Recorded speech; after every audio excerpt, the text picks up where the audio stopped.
welcome to another episode of the Academy.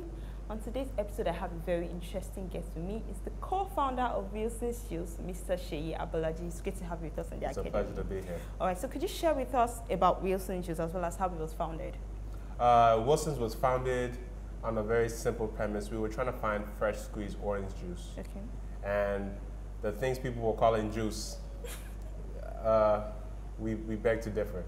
So we couldn't find real orange juice. Okay. So we decided, I used to play professional football, soccer. Okay. My brother was playing basketball at university. And we wanted to keep fit, maintain a healthy lifestyle. And it was hard to do this with the hectic pace and everything going on here. So a simple thing like orange juice we couldn't find.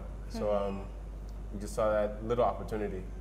So we started with about 2,000 naira, a plastic juicer, and a bag of oranges.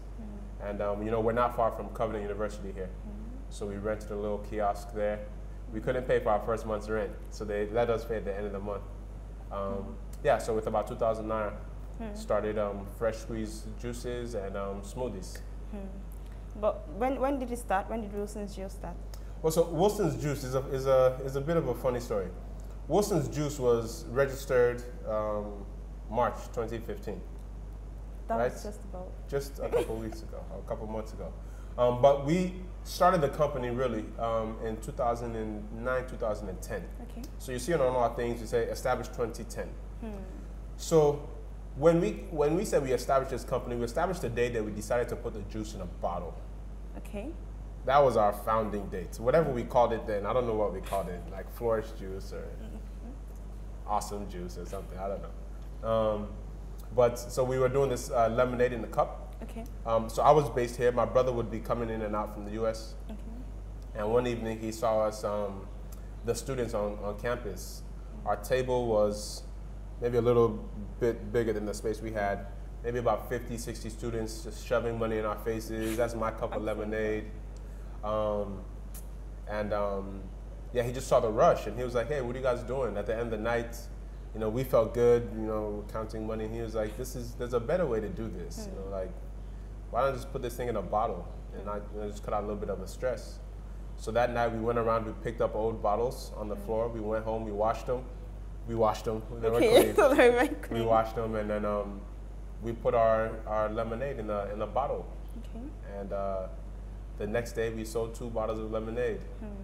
And everybody working with us at the time was saying, no, just nobody wants them in the bottles, doesn't do this. But that's when our eyes really opened to, wow, this could really be a big business. This could really be a big business. All right, so it's been from 2010 till now, about 5 years. Yeah, 5 years now. And have there been any challenges you've encountered and how have you been able to overcome them? Challenges, up until this morning, there's always challenges. There's always challenges. I think the overcoming them is just a mind frame. So very, very early on, I'm not sure what our parents did to us. Okay. That actually, I am pretty sure. So we moved to the U.S. when we were really, really young. Okay. And at that time, racism was just, it is pretty much still rampant, but it was even more so back then. And, we'd come back from school and we'd be say, the teacher doesn't like me or this one, that one. And mom and dad always said, and so, right? That's no excuse not to excel. And what they, inculcated us from a very young age was, because you're different, that means you're gonna have to work twice as hard to even have a chance to catch up. And then you're gonna have to even put in more work to be able to excel. And, so we were always, we're straight A students, top of our class, from maybe the second year when we went to the US. The first year we were trying to give mom and dad excuses, and they just made it very clear that they wouldn't accept any excuses. And so that thing with school is the same thing we applied to sports. It's the same thing we applied to this business. That, even before we came back, everybody was telling us how I came to visit and it's like, sorry. And everybody our age, all our cohorts, just kept on saying sorry. Like the lights, sorry, police, sorry, this, sorry. And I think it's from how my parents, brought us up that when they were saying sorry, that was like excuse. And in my head, I was fighting back, just instinctively against, okay, there's no excuse. And so then I was seeing, wow, all these sorries means there's great opportunities. all these startups mean there's great opportunities. And so how have you been able to overcome all these challenges? We have no option but to overcome. That's just a mindset we've had. So with 2,000 naira, you know, we weren't supposed to be here today. I think there's maybe 20 something people in the factory now. We have a sales team out. We directly employ over 30 people now. Wow. We have no bank loans, Wow. nothing like this. And it was just 2,000 naira seed that, you know, they didn't want to rent the place to us. So we could have said, oh, good excuse to go do something else. But again, there's something mentally that says you set a goal and then you just have to achieve it. You'll find whatever way you go, over, under, around, anything legal, but you got to achieve your goal. So challenges, obvious challenges were capital. But so I'll tell you a story.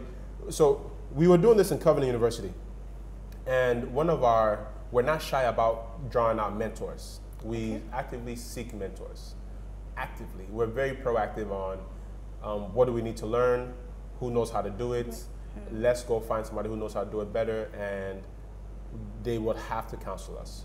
You know, so I suck out a mentor that's very close to us. Her name is Baker. She has a nice company, does a lot of beverages. Okay.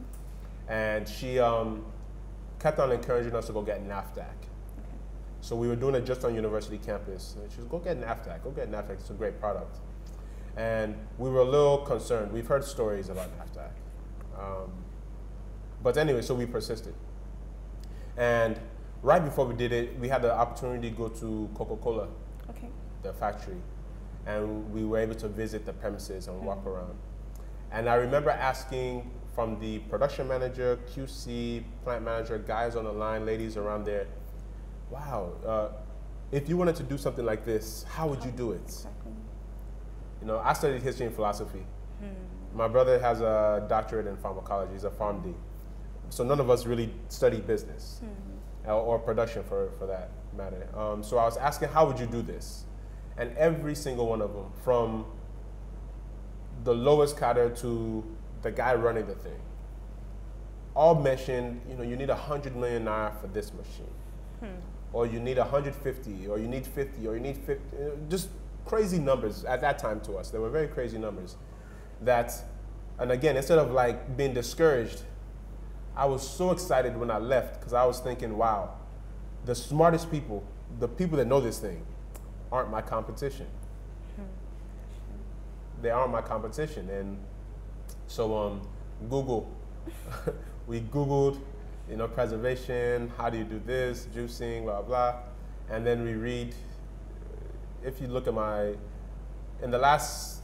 I've been at Nigeria 7 years now. Okay. I'm sure I've spent less than 100,000 on clothes in the last 7 years. Okay. Easily, I would have spent over 2 or 3 million on books. Okay. Easily. So between Google, books, and actively seeking mentors, we've been able to meet many, many challenges. Yes. I wouldn't say we've come over all of them because we have much larger ambitions than where we are today. But you know, by God's grace and these people that we've pulled close to us and being willing to research on our own, we've been able to overcome many of the challenges. Wow. I must say, I'm personally been enlightened on the experiences you've had. But now, looking at branding and packaging, I noticed that you switched at some point, because I came across Wilson's Juice, I think it was 2011, I went for Camp David City, and I said, okay. Camp David, yes. okay. And then I went, okay, this is actually something very unique, and then some years down, I'm looking at it and the all different package. What do you have to say concerning packaging, branding, in terms of agricultural produce? It's wonderful. We believed we were a manufacturing company before. And we love to manufacture because we get to employ people. And by the nature of, I guess, my personality, my brothers as well, we like to feel. We're not scared of work. Okay. And our background lends us more to physical, like real tangible products as opposed to online type things. So when we first started, we were thinking, oh, great product will sell itself. And no, it doesn't. No, it doesn't. Because before anybody consumes the great product, they have to be able to see it, be attracted to it, and reach out for it. And this is a very, very fundamental lesson that we learned. We care deeply about what's inside. We need to care as much about how it's presented. So if you look at this is how it was before. I'm not sure if you see that in the background. That's what it was before. And then today, this is what it is. So, you know, when people were telling us, we've kind of gone against the grain with a lot of things. People were telling us Nigerians don't read. But we read copiously. I read. And I believe any product, anything should reflect the spirit behind this product came from individuals. It should reflect that. So we put stories on the back of our products. One, none of us are necessarily suit and tie guys. None of us are really, really flashy. Neither of us are really, really flashy. So we didn't want a product that was just loud and screaming and almost distracting. So we wanted something very simple, very elegant, but also could attract people's eyes. So we went from our original packaging, which was, this is who we are, you're gonna like us or not, to a packaging that says, this is who we are, how we're gonna communicate to you to like us, right? So one was very much from the outside in and projecting out, what we think about and how we think about marketing and packaging. Now it's definitely from the inside out. So the spirit has to still be who we are, still very authentic, very natural, very real, very pure, and earthy, natural. But natural doesn't mean dull, doesn't mean bland. It could also be very sexy, very attractive.